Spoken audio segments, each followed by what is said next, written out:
Hi there, this is Jonathan Ginsberg. I'm a Social Security Disability attorney. I want to talk to you today about the two different types, the main types of Social Security disability benefits. The main two types are SSDI and SSI. SSDI is Social Security Disability Insurance, and that is for people who've worked and paid into the system. More specifically, they've paid into the system recently. You've got to show earnings over a certain level, basically for 5 out of the last 10 years. And little exceptions to that, some exceptions to that, but for the most part, you've got to show that within the last 10 years, you've worked for at least 5 of the last 10 years. And the amount of benefit you will get is going to be a function of what you have paid in. So generally, and again, this is subject to change because everybody's different, but generally when I look at SSDI benefits, my clients are getting anywhere from around $1,000 a month to maybe $2,000, $2,300, $2,500 a month, depending on what they've earned. And that's what they get for SSDI benefits.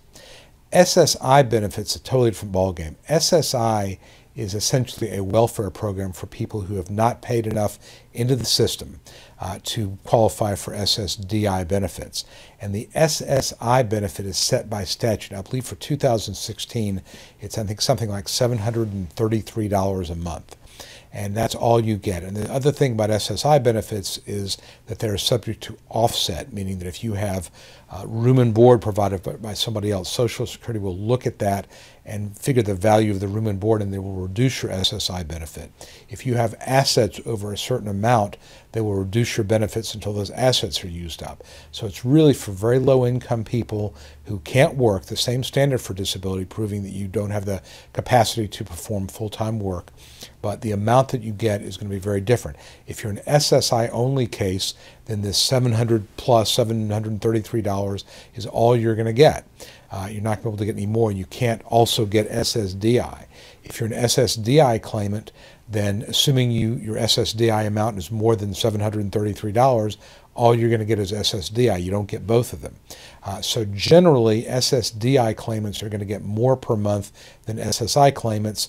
SSDI claimants don't have to worry about assets or other non-employment income, things like that, because again, it's not a welfare program. It's based on what you paid into the system. So those are the two different types of benefits.